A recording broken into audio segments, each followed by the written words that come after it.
questions.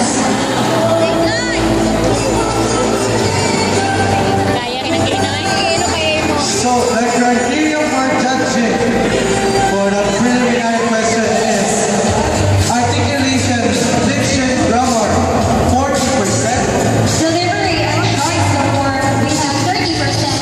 Relevance, content, wit, and impact, 30% for a total of 100%. So, Carl, gusto mo magpapakubang gusto kong pasok. So, So, here's what I do. The contestant will pick his or her question on this torch. so, Candidates?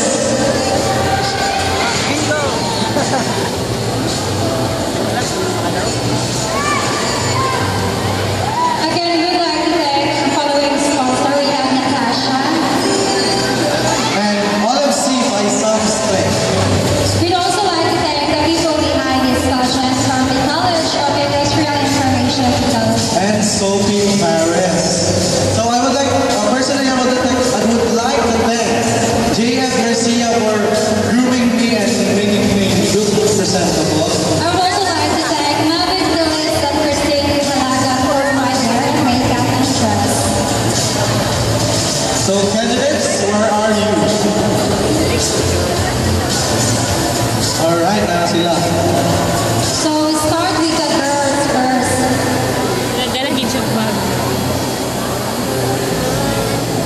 Hair dress candidate number 1. Female candidate number 1. She is Charissa Alzonado from BS Information Technology. Hello, candidate number 1. Hi, Teresa. So, kung saan may motivate ka nun? Okay. Being nervous. So normal siya siya ng sexy pageant. So, pick your question.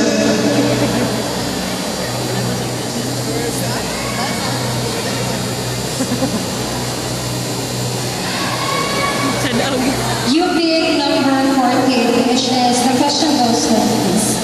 If you are to win this pageant, are you confident enough to give us assurance that you'll be in the Mr. and Miss MUST top 5? Again. If you are to win this pageant, are you confident enough to give us assurance that you'll be in the Mr. and Miss MUST top 5? So, before she answers, I would like to request the audience to please give a silence for the contestants to answer. Well, my answer is definitely yes. I will give all of you assurance that I will be the Mr. and Miss USC top 5. Why? Is it because I am confident and I have a convincing aura that I can use to persuade and influence them. Second, my co-candidates are not easy to defeat, yet I still win. And lastly, I have God with me. And everything that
Thank you. For me, I choose love for God because love for God is everything to me. And love for family is useless without love for God. Thank you. So 11 years Very religious. So let me call female candidate number 3. Miss Jovi Tablan. Hello, candidate number 3. How do you feel right now? I'm super califragilisticexpialidocious.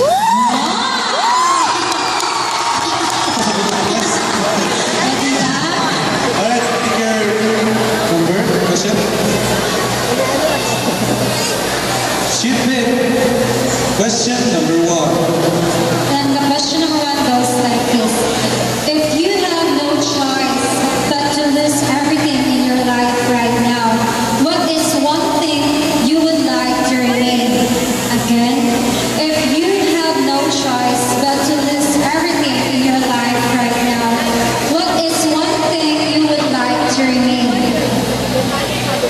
Good evening, ladies and gentlemen.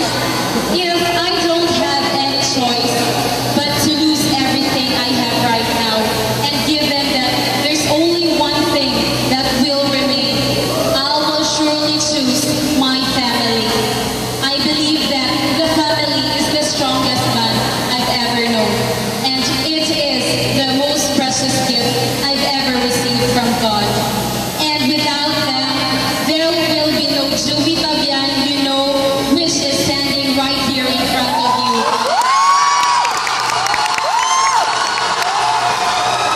And according to Damon Tuto, family is not that we choose them.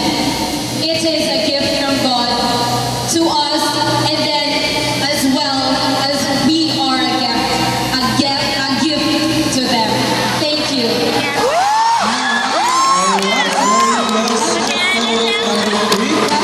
Family is everything, right? And Let me call candidate number 4.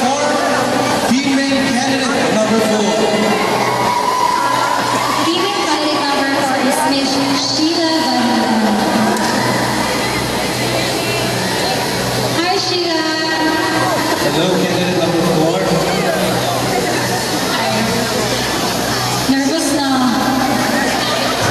Slide. Oh, hindi kayo siya nervous. So ginawa sa Again, now 1, 2, 3, inhale. So, pick your question now, Sheila. pick your question.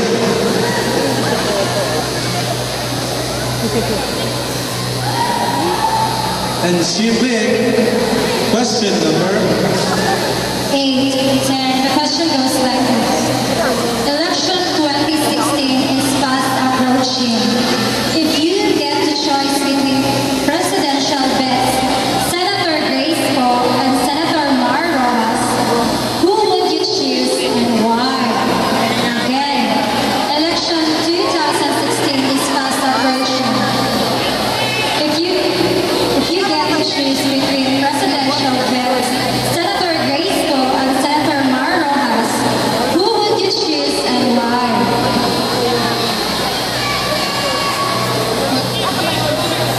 Again, we request everyone to be silent. For me, I will choose Mr. Rojas because he has many experience to the thing. Alright, thank you so much, Sheila. Alright, thank you. Simple but precise. Thank you so much, Sheila. Thank you so much, candidate number 4. Let me call female candidate number 5. Female candidate number 5 is Zone Carla Pavelis. Hello, candidate number 5. Seems like ikaw ang pinakadagan ng audience, girl. So, kung sa'yo ba yung sa mga audience? I'd like to say thank you for everyone, including my friends, my family. Thank you so much. Alright. So, Pick pick your your question.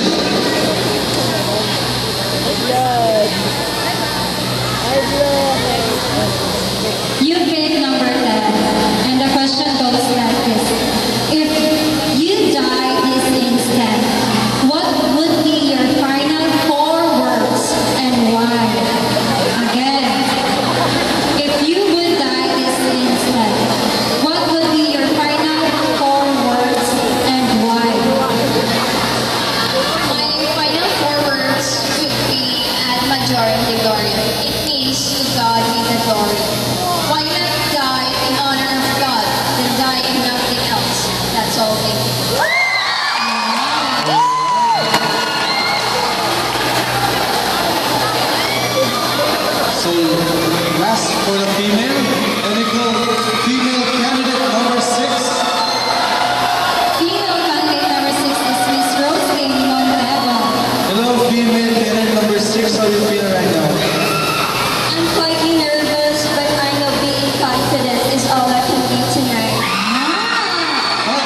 gusto pasalamatan?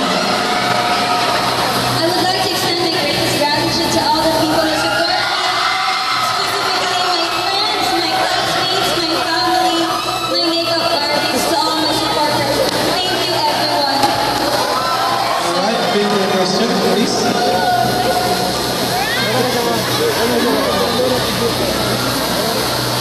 And she picked question number.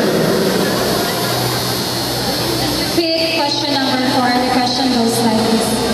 In the dispute of land territory, China is blaming the Philippines because it is a superpower. Which do you think should be the best course of action? Forming an alliance with the USA to wage war, or continuing to have long peace talks to find common ground? Again, in the dispute of our land territory, China is bullying the Philippines because it is a superpower. Which do you think should be the best course of action? Forming an alliance with the USA to wage war, or continuing to have a long peace talk to find common ground? War is never a solution to a problem. I will choose continuing peace. Peace is everything. Peace, if we apply that peace, we can be united. Well, it will take long, but we need to wait and to be patient. Because at the end, we will realize that our waiting is worth. Just believe in God, trust Him that we will have peace, no war. Thank you. Alright, thank you. Candidate number 6. She would rather choose peace rather Peace. than war. So make love